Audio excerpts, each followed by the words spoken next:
You're listening to The Raw Reaction on the Angry Marks Podcast Network.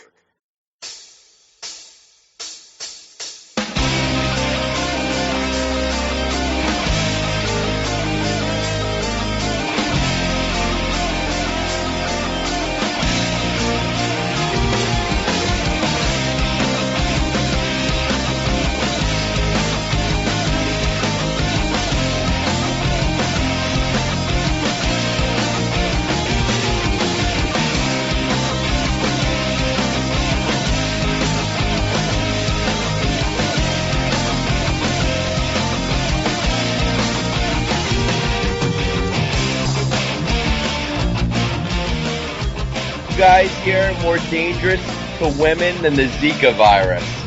You got two guys less secure with their sexuality than Hillary Clinton's server. I'm talking about Angry Tensai and my main man, Big Dick.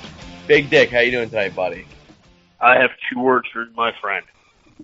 Sex and violence. Sex and violence. For life. For life. Free life. You know what? I'm excited to be here with you tonight, Beck. You know what? It was great seeing you this weekend at the New Jersey Haskell, which is the most grueling leg of all of the Grand Slam. Very excited. Yes, the Kentucky Derby has once again been proved to be inferior to the Haskell, as the Kentucky Derby winner was an also-ran in the Haskell Invitational, proving once and again that the Haskell is the true class of them all. Isn't it? Isn't it? Yes. And it's also good to see our hometown boy, Jersey Joe Bravo, putting on a run for the ages. 5 wins yesterday. It was impressive, my friend. Bravo just owns Monmouth Park. He really does. I don't know how there's not a statue of him up yet at Monmouth Park. He needs to be inducted along with American Pharaoh into the whole of Monmouth Park. Well, you know what? It's very similar to how Seth Rollins owns Monday Night Raw. He does. Yeah. He does. Monday Night Raw, Seth Rollins show. Everybody else is begging for a cameo. Yeah. So tonight's Raw was not quite the A+ last week was, but it was still a very solid show. They're building to a very nice pay-per-view. We saw the return of Brock Lesnar. And I thought that was quite exciting. I really, even though they were advertising, I really didn't believe he'd actually appear, but he certainly did. He certainly did. Yeah, and it was a good segment to hype the matchup. He was out there with Paul Heyman and talking about basically how inferior the RKO was and how he was going to get hit by it. And then, lo and behold, out of nowhere, RKO, Lesnar down, and Orton with a pretty cool run-in and escape through the stands. Pretty neat little segment there. I enjoyed it. I thought that it built up towards the match without having a prolonged standoff or face-off in the ring like you'd expect. I mean, there's only so many times you can see a pull-apart brawl on a Monday Night Raw, and we got to see one about 5 minutes earlier with Cesaro and Sheamus. So I figured that was a good way to pique our interest a little bit there and sort of leave us wanting more. You know what? These two have No, I hear you, but you know what I forgot about when I was watching the match or the standoff? When I saw Stephanie and Mick come running down and all the referees and security came down, it completely didn't cross my mind that they're on different shows.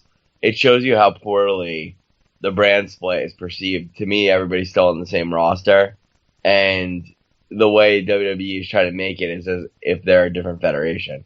Yeah, well, I think that, I mean, you know what? I think that it's still young. If Orton, again, I think down the road, it becomes him wearing a SmackDown shirt and doing the run-in versus wearing his RKO shirt. But I think with the Raw split being 2 weeks ago, there's not an intense rivalry. Everybody away from each other. Like, shouldn't they have thought of that before they booked this match? Like, it would be inconsistent with the draft. I don't know. I don't like already there's intersecting. To be honest with you, I don't mind it. And I think that part of doing the split right would be strategically placing matches. Like, I mean, there could be segments where the GMs of Raw visit GMs of SmackDown and talk about one wrestler. And so I'd like to see at least one match per pay-per-view between the two different brands and sort of have it be like, hey, you know what? These guys are the tag champions, but these guys have beaten everybody in the tag division on SmackDown, and they'll have a tag team championship. So let them make a run at the championship. So I think that there needs to be some incentive in some way to have some interaction, but not, like you said, not have it be a constant ignoring the brands. I agree. You could also have Jordan J. Garber come on with the Snake Pit and have other shows, superstars as guests. You know what? I would love to see Jordan J. Garber make his Raw debut. You think you and I could be the his muscle for the Jordan J. Garber Snake Pit on a WWE television? I wouldn't let anyone touch Jordan J. Yeah, I mean he could not be touched. He would be sort of invincible. I don't know who to compare him to as far as potential. I would say at a minimum he would surpass Jericho in the highlight reel in the first 5 minutes of his Snake Pit episode. Definitely. Well, Brock Lesnar, in my mind, is going to be Randy Orton regardless. I mean, I don't see any way they would not protect their investment. What do you think? You know what? I don't know. It depends. I don't know what WWE has in mind as far as penalizing Lesnar. They really haven't said anything, really haven't owned up to anything. Apparently, there's some people in the back who think that Lesnar should be just like everybody else, and you know what? He got pinched for performance-enhancing drugs. He needs to serve a suspension. So it could be something to lead him into a suspension as a loss to the returning Randy Orton. What do you think about? And my second thought on that is with SmackDown seeming to be a bit more of an inferior brand, it seems like they're trying to really position Orton between last week's segment on the highlight reel, where he basically calls Lesnar a steroid user, and this week's run-in, which got the crowd pretty hyped. They got it behind them. I think they could be positioning or attempting to position Orton as a mega face that's going to be on SmackDown on the regular. Well, go ahead. Well, I was going to say, what do you think of all the squash matches? Nia Jax and Braun Strowman just going through just jabroni jobbers. You know what? I'm okay with it. I mean, it's pretty. I don't know. I mean, it's almost they haven't had squash matches like this in such a long time. It sort of stands out more than it should. But in reality, if they do it right, and I don't necessarily think it needs to be Braun Strowman every week.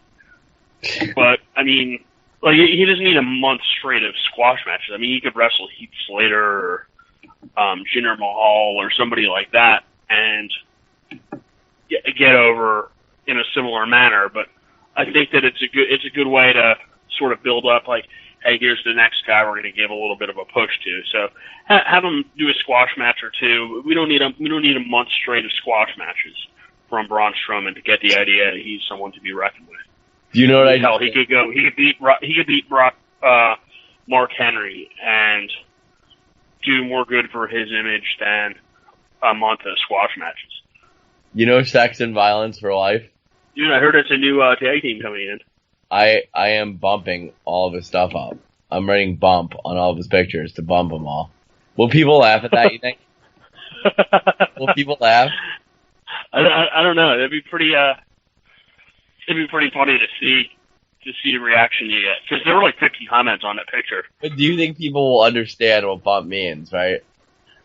You know what? So I think some of the trolls would definitely understand it. So I'm trying to get it to move up in the newsreel. By rebumping. I'm rebumping those. I hope Loudon gets the joke, man. He's going to be really pissed off or laugh his ass off. Bump. You gotta comment on him, dude. Please.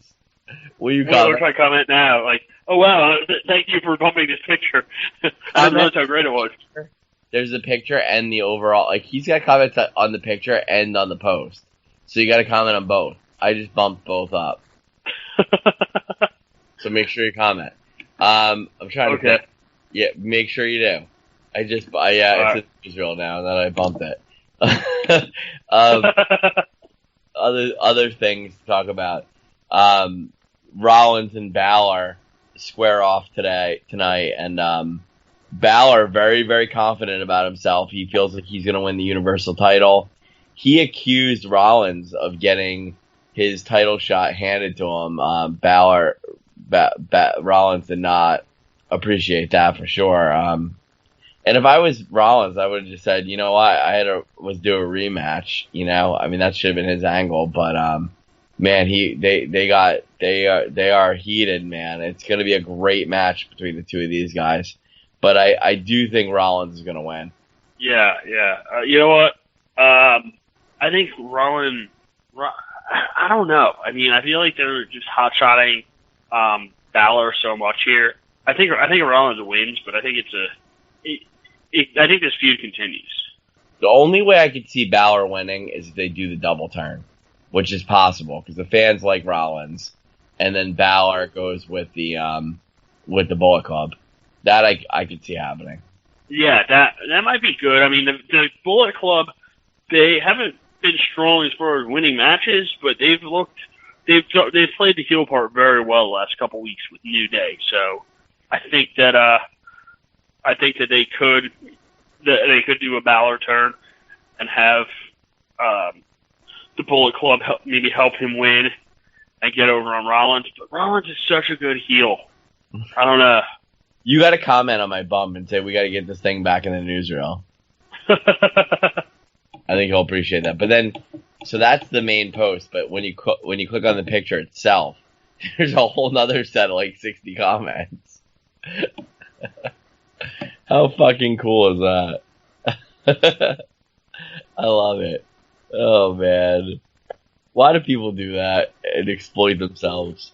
But yeah, I mean, you look at the card itself. I mean, you got Balor versus Balor versus Rollins and Orton versus Lesnar. Those are two serious matches, man. I mean, I'm definitely liking what I'm seeing. I mean, they really booked the card very well, I think. Yeah, and then I mean, it looks like we're gonna have the New Day versus the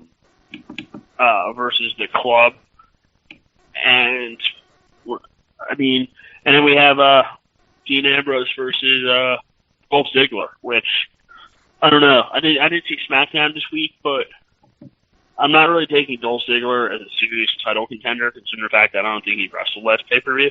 Me neither.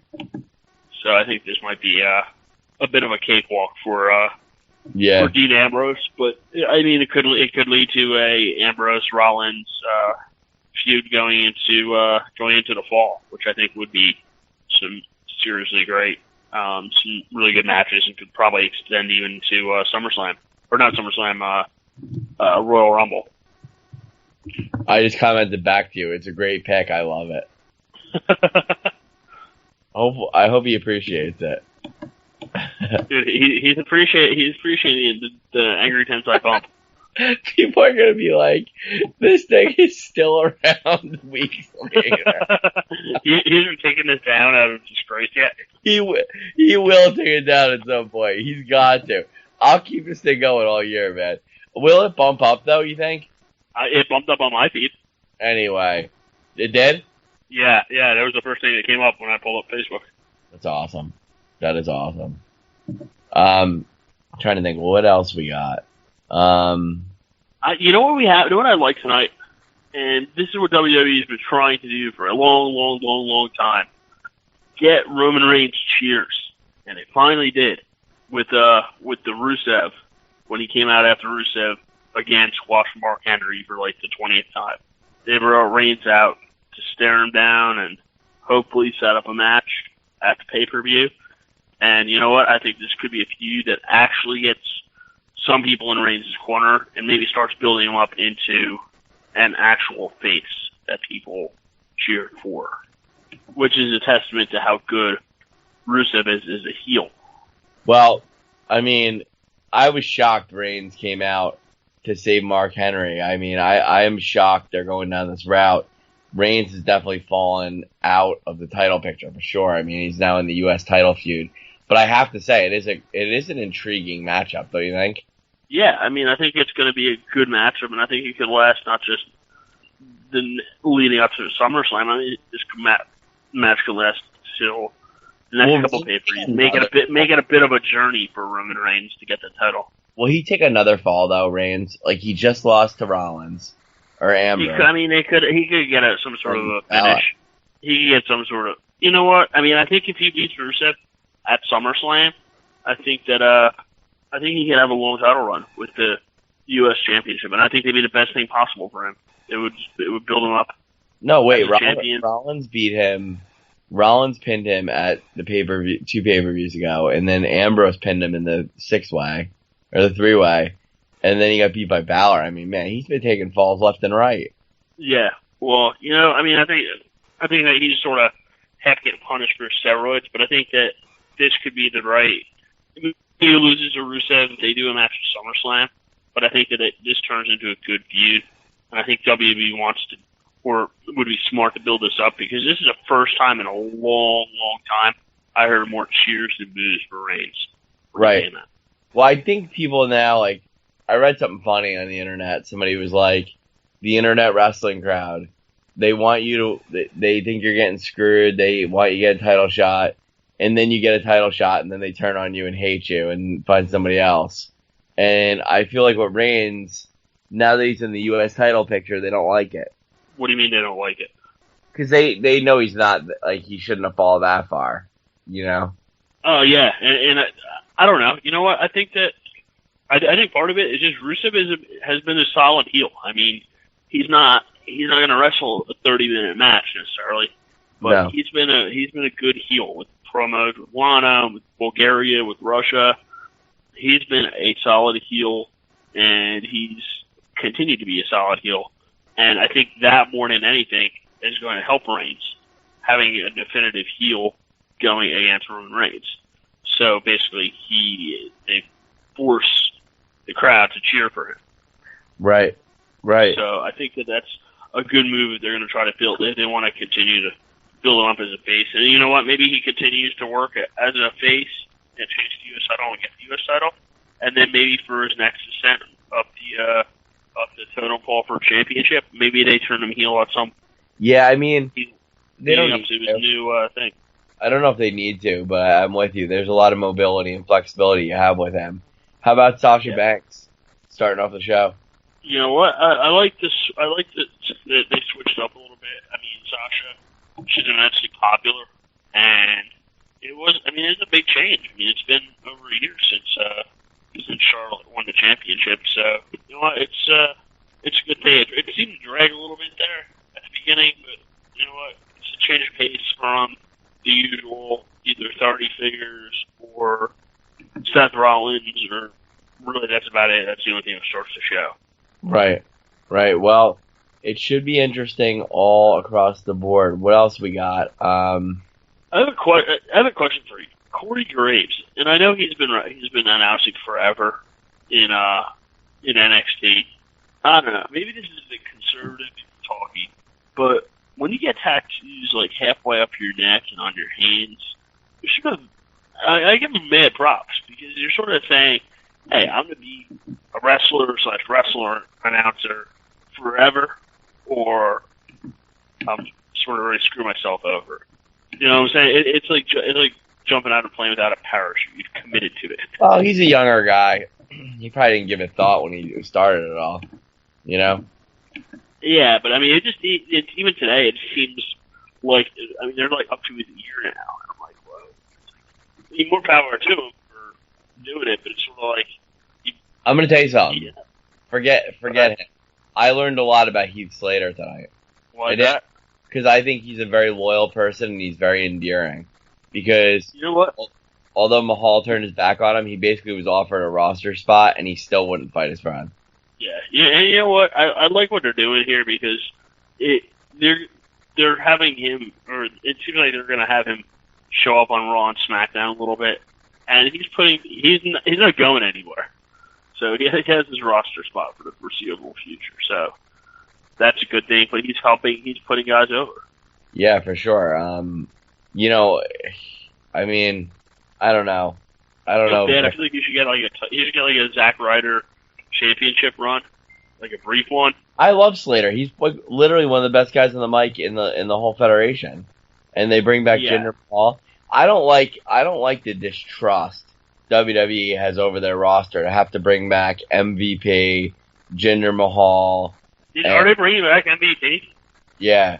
So right now really? it's Rhino, MVP, Jinder Mahal, and Shelton Benjamin we know is coming back. Shelton Benjamin actually belongs in the roster, so I have no problem with that whatsoever. But the other three guys, I really think are suspect moves. Kev, what do you think of all this rash of old talents coming back? I think it shows what a lot of people have suspected for a long time, that WWE needs a deeper roster than what they thought, and it was a mistake to let as many people go as they did because they refused to find things to do for them. Right, you could really use Damien Sandow right now, huh? Instead, you gotta go get Jinder Mahal. My lord, don't hinder gender. I don't dislike Jinder Mahal. I just don't think he's a great talent. I think he's okay, but you had Damien Sandow, who's much more.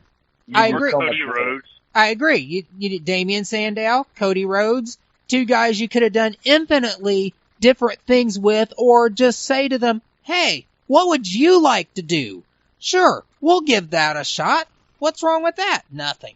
But WWE...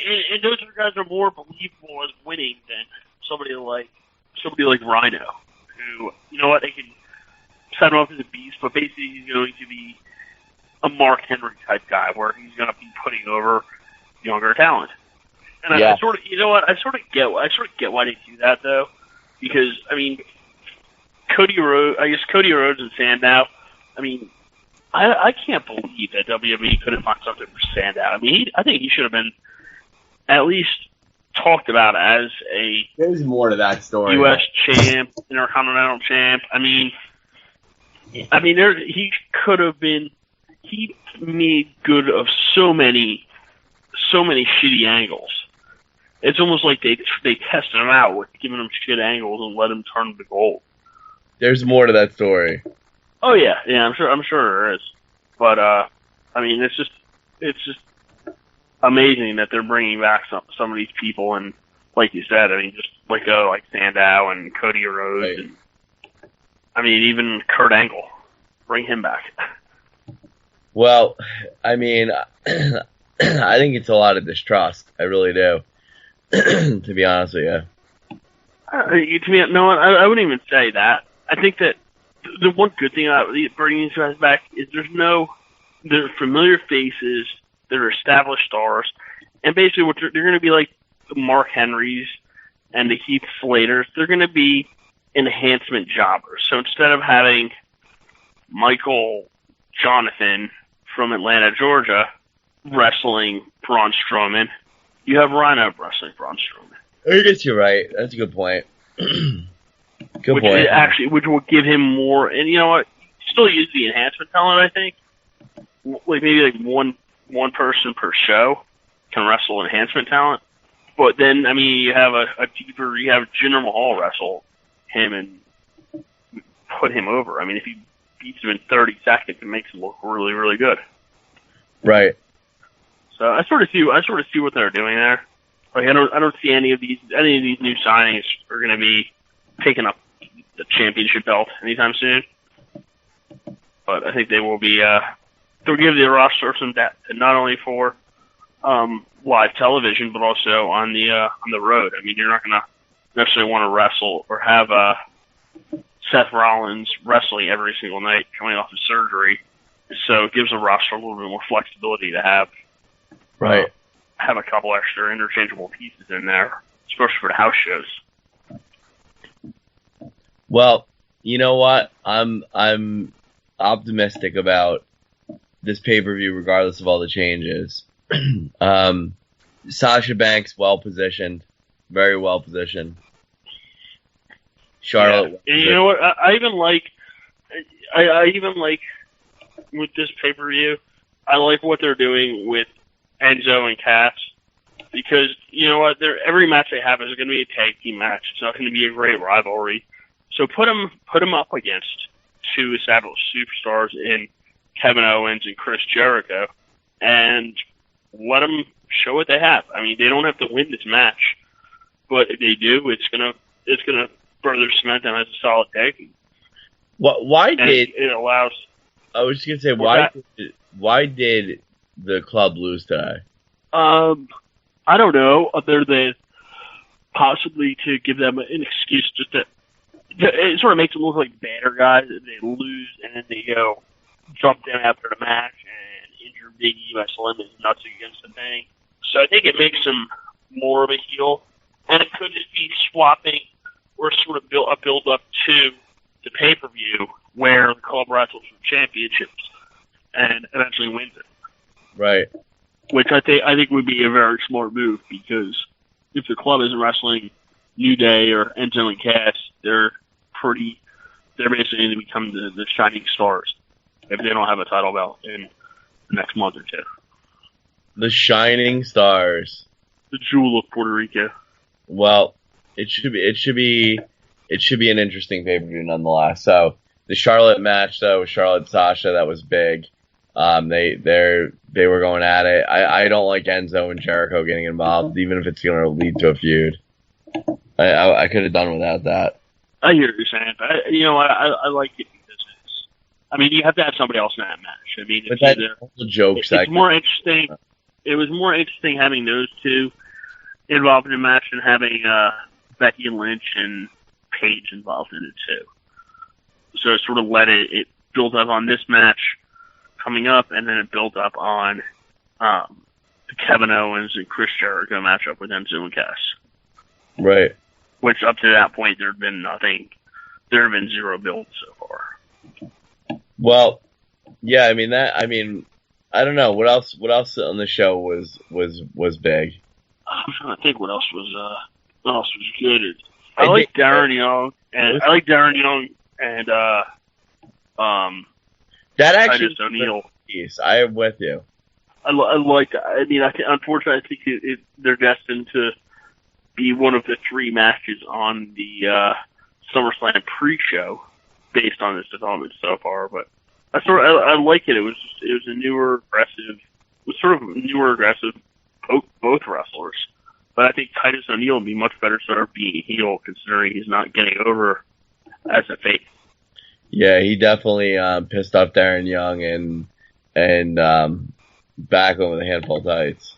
Yeah, and you know what? I could see that either leading off that show, or I could see it being the tag team getting back together again at some point. As strange as it sounds, maybe a couple months down the road, having them. You always have that reconnect there. That's always an option with them. Exactly. Now you just need to get Abraham Washington out here to be their hype guy, and we have a legitimate tag team. True. But yeah, the SmackDown tag team lineup is pretty rough. What I'm treating, there's not that many great tag teams on SmackDown. No. So once you get American Alpha there, it's going to be like Shining Stars, maybe Ascension, and American Males. Two other tag teams. Yeah, or American Alpha. But yeah, that's why I think that they need to be proactive and literally come up with a match or two, whether it be just Stephanie and Shane getting a pissing contest. Oh, my champion's better. No, my champion's better. Putting a wager on it. American Males. Love them. Dude, Rusev married Lana this weekend. I'm so impressed. That really just happened? Yeah, they were showing pictures of it. Tweeted. Wow. Were the Bellas there? They're at everything. Probably. That's sort of their job now, considering they don't wrestle anymore. Those two can't miss a photo up. They make cameos. Them and John Cena made a cameo too. The Snake Pit? No, he gave away Lana.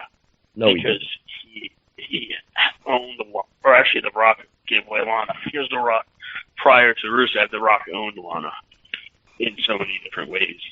Well, I think it all comes down to nothing. Except for I was going to say. You know what? It comes down to, I think Raw is going to, at least for a shorter term, going to end up carrying these pay-per-views and sort of being the lead-in for stuff. For and sure. SmackDown, I think SmackDown sort of needs to find a voice as far as where they're going with the show, what type of. I don't know. I mean, I think the writers need to sort of revisit after last week and say, hey, how are we going to do this in a 2-hour live format? And look at what's succeeded with Raw. Right. That we can possibly do. Well, they should stop jobbing the club. I know that. What's that? They should stop jobbing the club. Yeah. Well, you know what? Like I said, I mean, I think it could just be a build-up. They could just be trading some wins before they get the straps from New Day. Yes. I mean, that's really the show in a whole. I mean, that was everything. Yeah, I mean, there were no great segments, just a lot of talking. But it was, it was a good show overall. I mean, for 3 hours. Yeah, And few and far between. But Lesnar and Orton brought it home well at the end. I enjoyed that. That they did a job selling the pay-per-view with that, and I think it's a testament to both guys that they can have very little physical interaction and set up a match like this is a huge deal. So we'll see what kind of crazy scenarios they get into with Brock Lesnar or Dean Ambrose purchasing an RV to drive around in or something like that. I'm sure they'll put together some stupid scenarios as well. Yeah, for sure. Hey, Killer Kev, what's going on in the network? What's going on the network tomorrow night on the Undisputed Wrestling Show? In the first hour, we're going to have Wildcat Wendell Cooley. And in our second hour, we're going to have Bomb Shelter Joseph Schwartz. Wow, that's impressive. Bomb Shelter Schwartz. He's a badass. And then it looks like in a couple of weeks, we're going to have an extra special guest. We are going to have the Cuban assassin Fidel Sierra. I remember him. He had a nice little feud with Ranger Ross on WCW Saturday Night. Yes, there you go. Really? Yeah, I remember. Cuban assassin was in a lot of different things. He was cool. And then at the end of the month, we are going to have a return of the Prophet, bringing back another guest, his newest protege, the Last Warrior Grey Wolf. The last one? The last one. Wow.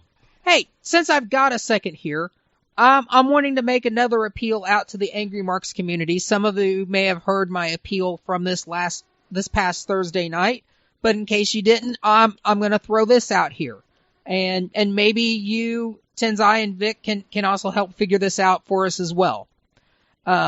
Last week, I pulled up WWE Network, decided I was going to catch a little bit of Monday Nitro, and I tuned in to the first episode of the year 2001, broadcast date January 4th. It was a best of WCW 2000 episode with Tony Schiavone and Mike Tenay. And on this episode, the first match that they highlight is from a year prior, the January 3rd, 2000 broadcast of Monday Nitro, and the match is Jeff Jarrett versus Sid Vicious for the U.S. title in a chokeslam match, or a powerbomb match. And it's interesting because I was expecting the commentary team to be Tony Schiavone, Mike Tenay, and Bobby Heenan. But instead, I was hoping for Eric Bischoff. Instead, the broadcast team is Tony Schiavone and somebody's voice I don't recognize. It's a person with either a Mexican or Latino or Spanish voice, and I believe that Tony calls him Armando. I had Abby Arthur also watch it with me, and she thinks the person may have been called Mondo. Not sure, not clear. But this individual makes a joke at the start of the match that the only NWO person he's hung out with recently is Mean Gene Okerlund. And him and Schiavone trade back a few comments for a few minutes before they resume calling the match. Now, we checked the WWE archive for that show the year prior. And on that show, the broadcasters for that match are Tony Schiavone, Mike Tenay, and Bobby Heenan. So for some reason on this broadcast, a year later doing a best of, the match has been redubbed. And we can't figure out why, first of all. And we don't know who did it, if it was WCW that did it themselves, or if for some reason WWE did it. But the biggest mystery is we don't know who this other person is with Tony Schiavone. This Mondo or Armando. I thought maybe when I first heard it, it was Armando Estrada, but it's not Armando Estrada's voice. That's awesome. Abby thought that maybe it was Mondo Guerrero, but it's not Mondo Guerrero's voice. And checking with the WCW archives and every fact and resource we could find, Mondo Guerrero was not with WCW. There was nobody named Armando with WCW. We don't know who this guy is. So if anybody in the Angry Marks universe wants to give this a listen, again, it is the January 4th, 2001 broadcast of Nitro. It is a best of 2000 edition, and it's the first match on the card, Jeff Jarrett versus Sid Vicious U.S. title powerbomb match. Mean Gene wasn't in the NWO. Who wasn't? Mean Gene Okerlund. No, the individual said the only person in the NWO he didn't, or who was not in the NWO that he hung out with was Mean Gene. Oh. So, the assumption here, I'm guessing, is they had, whoever this person is, had an association with NWO at the time, but we can't figure out who it is. Maybe it's an Easter egg. I don't know. I really don't know. So if anybody has more knowledge of this than me or Abby Arthur or anybody else, send us a message through AngryMarks.com. Send us a message on Facebook. Send us a message on Twitter. Something. That's amazing. It's bizarre. Because, and it's really bizarre to me because if it was WCW that needed to redub the match, this best of show is hosted by Schiavone and Tenay. So, Abby suggested maybe that they couldn't use it because Bobby Heenan was no longer with the company at that point and they couldn't use his voice. That's fine. Why not redub the match with Schiavone and Tenay? Why Schiavone and this other jabroni? This jabroni. I don't know who he is. I like that, man. I like what you're saying here. That is something I want to go check out. Well, I don't know. That's pretty much all we have for the night. Anything you want to add? I don't have anything else to add. Just watch all the shows on the Angry Marks Podcast Network. Read the website, the recaps, all that other stuff. Listen to the podcasts. Mike Poland. Mike Poland is awesome. He is the Oh, man. boy. He may be the hardest working person here. He's a funny guy. I love the guy. He is. He really is. He is a genuinely loving, funny individual. I love the dude. I think he's a cool guy. I'm glad I got to be friends with him. He's a good dude. You should have brought him down to the Haskell this weekend. You know what? Let me tell you something. He probably would have loved it. He's not too far. Yeah, I always forget Poland's in the Northeast, man. That's pretty cool. Yeah, bring him down. You could have put him in a seersucker suit. Take him out to the bar. There you go. I would love to drink with Poland. He's a good dude. Anyway. He could pull in the chicks, I tell you. I'm sure he would. You know what? Don't let him and Jordan Garber get in the same room. They will shut it down. You don't want Garber in the room. I'll tell you right now. Garber's in the room. There's not going to be any girls for anyone else. Between him and Poland, no. But especially Garber. He's a thief. It'll be done. You'll go home lonely, Tenzai. Yeah. So when was this Nitro? The January 8th Nitro? The which one? With Armando. January 4th, 2001. What show was that? It was a best of 2000 Monday Nitro. What is that under collections? If you're on WWE Network, go all the way down to the bottom and find WCW Monday Nitro. Not WCW, but actual Monday Nitro. They've got a whole separate category for Monday Nitro. Gotcha. So it's weird, but very interesting. Well, brother. I have nothing else to plug. Us either. What about Jordan J. Garber and his snake charmer? We plugged him already. I just want to make sure he got plugged. Yeah, his snake He got is a living plugged. legend. Snake charmer. All right, well, we're gonna hit the bricks and say thank you to everybody for listening. And yes, good times as usual, and looking forward to some more lead up to what's turning out to be a big SummerSlam pay-per-view. Really looking forward to it. That's right. All right, guys. Well, thank you for having us, and we'll see you next week. Hit the music, Cav. Hit the music. Hitting the music.